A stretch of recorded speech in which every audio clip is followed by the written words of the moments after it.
Esse é um dos livros sobre criatividade que eu mais amei ler ano passado, e como eu prometi pra vocês lá no Instagram, eu ia trazer um vídeo sobre ele, mas eu não quis levar para o Instagram, então eu resolvi transformar esse vídeo no meu primeiro vídeo aqui pro YouTube. É o livro Arte e Medo, da editora Save. Aliás, editora Save, eu amo tudo que vocês fazem, então contem comigo pra tudo. Eu li esse livro no ano passado, durante uma viagem que eu tava fazendo, e a ideia de fazer esse vídeo veio num completo surto que eu tive no voo de volta dessa viagem, que eu não conseguia dormir por absolutamente nada. Eu tinha acabado de ler o livro no primeiro voo, né? Eram 2 voos de volta.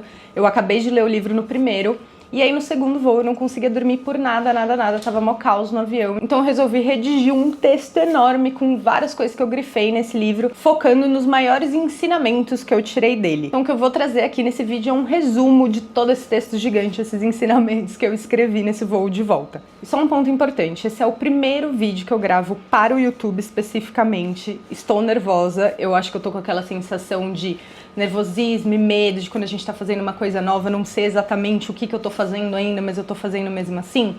Tô sentindo essa sensação, então por favor, sejam legais comigo. Depois de ler esse livro, que foi um dos últimos que eu li no ano passado, ficou ainda mais claro pra mim o quanto fazer arte se assemelha totalmente a viver a vida. Quando a gente fala sobre processos criativos, geralmente a gente está falando sobre a criação de uma obra, mas na real um processo criativo para fazer arte, para criar algo, ele funciona exatamente da mesma forma do que um processo criativo para a gente criar qualquer coisa na nossa vida, né? Seja a construção de um projeto, seja um sonho que a gente está tentando alcançar, seja a construção de hábitos, construção de coisas pequenas, né, que permeiam a nossa vida. Então, os processos criativos, eles trazem essa semelhança entre arte e o viver a vida. E é por isso que eu gosto tanto desse tema de criatividade, porque ele realmente tá em tudo e ele traz essa conexão entre fazer arte e viver a vida, que eu gosto demais. Então, vamos lá para os ensinamentos. O primeiro ensinamento é: todo artista tem medo de errar. Todo mundo, assim como todos os artistas, duvidam das escolhas que fazem, né? Duvidam se o caminho escolhido realmente é um caminho que vai levar para um sucesso. A gente tem essas dúvidas e isso é normal para todo mundo. E eu acho doido quando a gente pensa sobre artistas, né? Se a gente pega um artista que a gente admira, isso eu tô falando de qualquer âmbito criativo que existe, mas quando a gente pega, né, um exemplo de uma pessoa que a gente admira, um artista que a gente admira, a gente coloca num patamar acima. E quando a gente faz isso, a gente fica com uma falsa sensação de que essa pessoa não erra, de que essa pessoa tem tudo super bem resolvido dentro da cabeça dela, de que ela é super confiante, de que ela acredita totalmente em tudo que ela faz, ela não tem dúvidas do caminho, do processo, e isso não é verdade. Os grandes artistas, as pessoas que estão acima, né, que a gente coloca acima, essas pessoas que a gente admira, elas também têm tanto medo quanto nós, elas também duvidam do processo tanto quanto nós. A diferença é que elas continuaram a fazer, apesar desse medo, apesar dessa dúvida, das dificuldades. Quando a gente busca viver uma vida que faz mais sentido para nós, a gente não tem certeza se o que a gente está escolhendo é o caminho certo, se vai dar certo, se aquele caminho realmente vai levar a gente a chegar onde a gente quer.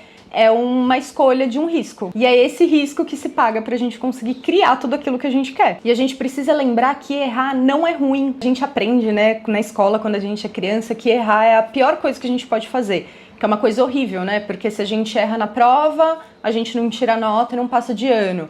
Se a gente erra num exercício, a professora briga com a gente. Se a gente erra em qualquer outra coisa, outras pessoas podem brigar com a gente tem medo de ser julgado como burro, como uma pessoa que não sabe das coisas. Mas agora que a gente é adulto, a gente precisa desmistificar essa ideia do erro. Tirar um pouco o peso que o erro tem dos nossos processos. A gente precisa mudar esse significado. E no livro, os autores trazem muito essa ideia do erro como um aprendizado valioso, né? O erro, ele se torna um direcionamento para a gente saber o que a gente precisa criar no futuro, o que e como a gente precisa continuar o nosso processo criativo no futuro. O erro, ele normalmente está associado a uma validação externa, né? A gente fica com essa sensação de o que os outros vão pensar de mim se eu errar, né? O que as pessoas à minha volta vão julgar em mim se eu cometer um erro. Mas a real é que se a gente realmente está comprometida com o nosso processo, seja o processo da criação de um projeto, seja um processo de vida, de construir algo na própria vida, Se a gente está comprometido com isso, a gente vai ter que aceitar o erro, porque o erro faz parte, ele sempre vai fazer parte. Tudo que dá errado é um indicador do que pode dar certo, e isso é muito valioso para quando a gente está realmente atento ao nosso processo criativo, porque se essa opção deu errada, eu já sei que eu posso eliminar ela e testar as outras opções que dão certo. Sabe aquela ideia de tipo um molho cheio de chaves e você ficar tentando na porta qual que vai abrir a porta? É mais ou menos isso. Se essa chave não abriu, você pode descartar ela e tentar todas as outras. E nem sempre a gente vai conseguir chegar na nossa idealização de algo que a gente está, né, desenvolvendo e está idealizando. Mas isso também, o não conseguir chegar, esse erro, ele também indica uma resposta pra gente. Se a gente usa os nossos próprios erros com inteligência, né, analisando eles, fazendo revisões, realmente investigando o que e por que deu errado, isso se torna uma ferramenta muito poderosa para que as nossas próximas criações sejam cada vez melhores. Ensinamento 2. O medo de não se encaixar no padrão pode estar te afastando da sua melhor obra. E quando eu digo obra, eu quero dizer qualquer coisa que a gente quer construir na nossa vida. Por medo da gente não se encaixar no que é mais aceito socialmente, ou tudo aquilo que fazem a gente acreditar que precisa ser feito para alcançar um sucesso, a gente acaba se permitindo acreditar que queremos o que nos dizem para querer. Só que isso é extremamente perigoso para nossa criatividade. A gente simplesmente não pode deixar isso acontecer. Tentar se encaixar em algum lugar é exatamente o que vai limando a nossa criatividade até que ela se encaixe em algo que já existe. E aí meio que deixa de ser criatividade, né? Porque meio que deixa de ser uma ideia nova em que a gente usa as nossas referências e as nossas experiências para criar algo novo. Se a gente fica pegando isso e sempre tentando encaixar em algum lugar, e um lugar que já existe, que já foi criado, que já foi pré-determinado, a gente acaba tirando todas as peculiaridades e as coisas que deixam as nossas criações mais especiais. Quando a gente cria algo, a nossa última preocupação deve ser o que outras pessoas vão pensar. Se elas vão achar que eu vivo uma vida legal, que vivo uma vida interessante ou o que seja. O que a gente realmente precisa se importar é se essa vida que eu tô vivendo, ela faz sentido pra mim? Essa coisa que eu tô criando, ela faz sentido pra mim? Ou ela só faz sentido pros outros? Ou é algo que eu tô fazendo para os outros, esperando esse outro olhar, essa validação externa, encaixar dentro dessa caixinha? Quando a gente fica buscando essa aprovação, a gente fica buscando por esse encaixe. Só que fazer essa busca é colocar poder demais na mão das outras pessoas. E isso sim é extremamente perigoso e não só para nossa criatividade. Eu sei que é difícil ter essa cabeça de resistir ao que todo mundo tá fazendo, porque é uma ideia de que se tá todo mundo fazendo, deve ser porque é o certo, né? Deve ser porque isso é o caminho do sucesso. Acaba até sendo um pensamento óbvio, né? A gente precisa lembrar que no mundo, na sociedade, existem modelos de coisas, modelos de vida, né? Formas certas de se viver que são vendidas como se fossem o jeito certo, ou o que vai te dar sucesso, ou o que vai te levar para onde você quer. E fazem a gente acreditar nisso. Mas no fim das contas, isso só acaba sendo mais uma ilusão criada em prol de manter o controle. Ensinamento 3. Persistir e não desistir. A gente precisa aprender a persistir nos nossos processos e não sempre desistir quando fica difícil, quando começa a ser desafiador, porque é persistir nesses processos que vão levar a gente para longe, para os lugares onde a gente quer chegar. E tudo bem a gente parar quando a gente está cansada ou quando tem algo acontecendo na nossa vida que está chamando mais do que algum processo que a gente está vivendo. Mas isso não significa que a gente é incapaz de criar algo, de que aquilo não é pra gente, que não vale a pena continuar. Por isso os nossos objetivos das áreas da vida são vários e eles se entrelaçam entre si. E por isso também que eu ressalto que o quanto é importante a gente descobrir os nossos mínimos de cada coisa. Essa ideia de saber o mínimo em cada área da vida é uma coisa que eu ensino lá no Planner Criativo, tá dentro da aula de planejamento anual, quem assistiu vai lembrar disso, que é a gente entender qual é o mínimo que eu preciso fazer para eu ficar bem, assim, não estar mal, nem estar faltante, nem abandonar alguma área da vida, qual que é o mínimo que eu preciso para eu conseguir manter esse equilíbrio, para que quando uma área tá me chamando mais, eu não consiga dar atenção total para os outros processos, eu ainda consigo me manter em equilíbrio. Então não fica essa dualidade de tudo ou nada. Eu consigo dar mais atenção para algo enquanto as outras coisas continuam acontecendo. E isso se relaciona muito com essa ideia da persistência. Por quê? Quando eu preciso parar de focar em algo para focar em outra coisa, eu não preciso abandonar essa coisa. Ela pode ficar no mínimo enquanto eu tô focando em outra, e vice-versa. Ou seja, você não precisa desistir de algo para focar em outra coisa. Você pode focar em algo sendo que aquela outra coisa ela ainda existe, ela ainda faz um movimento muito calmo, muito devagar, mas ela tá lá, ela ainda existe, ela não foi abandonada, ela só está pausada ou ela está em stand-by, podemos dizer assim. E o legal também de pensar nesse lance das áreas da vida entrelaçados é que quando uma anda para frente, as outras também andam um pouquinho e aí nada entra na gaveta da desistência, sabe? Mas é um fato que para realizar algo que a gente quer muito, a gente precisa ter coragem de não desistir. Sempre vão aparecer diversos motivos para você desistir das coisas, mas você precisa manter em mente o porquê você faz o que você faz. Por que você está vivendo isso? Por que você está investindo nesse processo? E isso é o que vai te fazer sempre se lembrar do porquê você não vai desistir. Se você está fazendo algo pelos motivos errados, ou seja, por motivos que outras pessoas te convenceram a fazer, sabe? O lance dos desejos imputados. Se você está fazendo por esses motivos, fica muito fácil de desistir. Agora, se você está fazendo por um motivo, o que seja que você esteja fazendo, por um motivo genuíno, seu, que tem propósito, que faz sentido com o todo, aí sim fica muito mais fácil você achar aquele ponto que sempre vai te segurar de não desistir de um processo difícil ou desafiador. Quando a gente está vivendo um processo criativo, geralmente a visão vem antes da execução. Isso a gente vê muito claro lá no planejamento criativo, né? A gente primeiro constrói a visão, ou seja, a gente entende aonde a gente quer chegar, a gente vê aonde a gente quer chegar e depois a gente cria o plano de ação, que é a execução. E isso é ótimo porque a gente consegue ver lá na frente e isso gera um entusiasmo. Mas, ao mesmo tempo, isso também pode causar um pouco de medo, um pouco de receio. Porque quando a gente começa a colocar o plano de ação até a execução, a gente começa a pensar em todas as possibilidades. E assim como existem muitas possibilidades de fazer dar certo, existem muitas possibilidades de dar errado também. No livro eles chamam isso de desenvolver a imaginação do possível. Não é fácil criar a percepção de paciência de que o caminho não é fácil nem é rápido. E isso sim também acaba sendo um pouco frustrante, porque o processo ele vai ser frustrante muitas e muitas vezes. A gente vai acabar passando muito mais tempo vivendo o processo e enfrentando todas essas coisas do caminho do que vivendo a realização.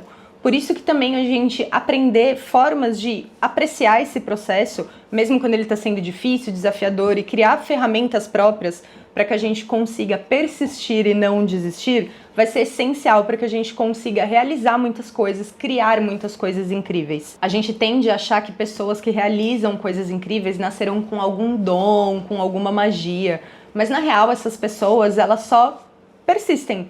Elas enfrentam os medos, elas aprendem a olhar os erros como ferramenta impulsionadora e elas se mantêm comprometidas com o processo. E aqui eu vou ler um trechinho do livro sobre isso que eu achei muito bom. Desistir não é o mesmo que parar. Parar é algo que acontece o tempo todo. Desistir acontece apenas uma vez. Desistir significa não recomeçar. E fazer arte é, acima de tudo, recomeçar. Ensinamento 4. Os hábitos são a chave para criar com constância. Quando a gente está desenvolvendo algum trabalho, algum processo, com muita fluidez e isso para de acontecer, geralmente significa que aconteceu alguma coisa que está travando esse fluxo. E pode ser qualquer tipo de acontecimento que rouba a nossa atenção e trava esse fluxo. Podem ser até coisas que a gente não consegue ver e mensurar, tipo cansaço pelo trabalho, excesso de telas, questões emocionais que estão acontecendo ao nosso redor, coisas que parecem inofensivas, mas que na real elas nos afetam profundamente. Quando isso acontece, a gente precisa retomar os nossos hábitos. Aqueles hábitos que nos mantêm centradas, que nos ajudam a ficar com foco no que está sendo feito, que nos ajudam a ficar alinhadas com quem a gente realmente é e que nos colocam numa posição de cuidado que precisa ser cuidado. E cada um sabe o que precisa ser cuidado em si. Voltar para esses hábitos e aos poucos e aumentando os níveis das coisas que estão acontecendo naquele mínimo,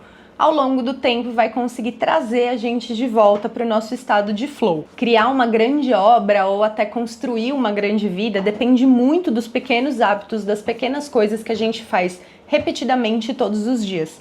E é exatamente isso que abre espaço para que o inesperado aconteça. Eu sei que isso pode parecer contraintuitivo, mas ter os seus próprios rituais, ter o seu próprio jeito de fazer as coisas, os seus hábitos, eles te trazem muito mais confiança e concentração no que você faz. E ter toda essa segurança é o que torna o inesperado muito mais bem recebido, Porque o inesperado, ele acontece o tempo todo. Depende muito se a gente tá aberta e segura pra receber aquilo. Porque quando você tá segura de si, você tá confiante no que você tá fazendo, o inesperado, ele não chega pra fazer você duvidar da sua capacidade criativa. E na verdade, ele acaba complementando o que você já está desenvolvendo. A nossa atenção é muito valiosa e onde a gente direciona ela é exatamente o que vai crescer na nossa vida. Se você ficar dando atenção pro que te atrapalha, dificilmente você vai conseguir ter energia pra conseguir realizar aquelas ideias que ficam se criando no fundo da sua mente. Se você colocar a sua atenção no que te faz sentir realizada, é a realização que você terá. No fim das contas, quem você é acaba sendo a consequência natural dos hábitos que você cultiva. E o ensinamento 5, a realização é apenas uma parte do processo. E eu canso de repetir isso para vocês no Instagram, eu canso de repetir isso para as minhas alunas sempre. A gente precisa entender que a realização, ela não é o ponto máximo de uma criação, de um processo criativo.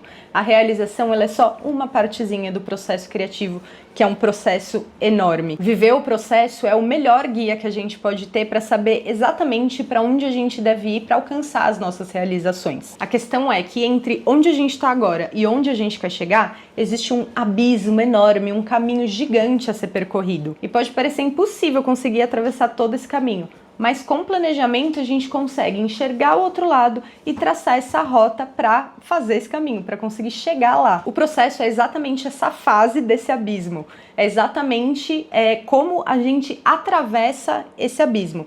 E essa fase, ela precisa ser muito valorizada, porque é exatamente ela que vai construir absolutamente tudo o que a gente precisa para chegar na realização. Ou seja, a realização tá aqui, eu tô aqui. Olha quanta coisa acontece nesse meio tempo. E isso aqui é o que a gente precisa valorizar muito mais do que até a nossa realização. O ideal para a gente conseguir trilhar e valorizar esse caminho é a gente encontrar um equilíbrio entre a visão e o planejamento.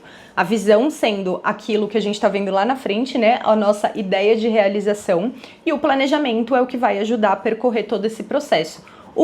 Não funciona sem o outro. Não adianta colocar todo o peso em um e deixar o outro negligenciado. Precisa achar um equilíbrio entre os dois, porque são eles juntos que vão dar essa tração para que a gente atravesse todo esse abismo. E não tem problema nenhum se você não tem certeza e acaba desviando um pouco do seu caminho. Ter disciplina e comprometimento no que a gente faz, nos nossos processos, é o que vai impedir que a gente precise se reinventar, que a gente precise criar um novo plano de ação toda vez que a gente sai dos trilhos, que a gente desvia o caminho. Quando a gente tem essa disciplina, esse foco no nosso processo, a gente pode desviar que rapidamente a gente vai conseguir encontrar o caminho de volta. A gente pode sair e encontrar alguma coisa interessante que chamou a nossa atenção, que a gente viu, que pode até agregar coisas a esse processo, mas você vai saber o caminho de volta. Ele não precisa ser reinventado várias e várias vezes. Ele continua sendo o mesmo caminho, porque você tem foco, você sabe para onde você está indo, você está comprometida com aquele processo. E isso muda tudo. Por isso que a gente precisa desenvolver realmente essa apreciação pelo processo, para os passos, pelo caminho. Porque isso é esse caminho que vai dar o sabor da realização. Se não tem todo esse caminho, nem realização tem. E como é que a gente vai gostar de viver essa realização? Porque uma coisa que é tão fácil assim ser conquistada, a gente acaba nem ligando muito para essa realização. Agora, algo que a gente viveu o processo, que a gente se dedicou, é o que dá aquele gosto final da realização, não é? E aqui tem um trechinho do livro que fala assim: a realização não é a sobra do que você tentou criar. Ela é a sua recompensa por tudo que você fez para chegar até ela. Esses foram os 5 maiores ensinamentos que eu tirei desse livro. Eu resumi bastante a minha lista porque tinham muito mais, mas esse vídeo ia ficar extremamente gigante. Mas espero que vocês tenham gostado e que tenha dado curiosidade em vocês, talvez ler o livro também. E se esse tema sobre viver criativamente te interessa, te convido muito a conhecer o meu curso de planejamento criativo. Lá dentro a gente fala bastante sobre todos esses conceitos que eu trouxe aqui nesse vídeo e principalmente sobre como o planejamento consegue impulsionar a sua criatividade para que você consiga realizar muitas das suas ideias e projetos de vida. Se quiser conhecer, o link tá aqui embaixo na descrição desse vídeo. E se você gostou desse vídeo, do meu primeiro vídeo feito oficialmente pro YouTube, deixa um like pra eu saber o que vocês gostam que eu traga pra cá. Eu ainda tô nessa descoberta de como criar pro YouTube, então também aceito sugestões nos comentários.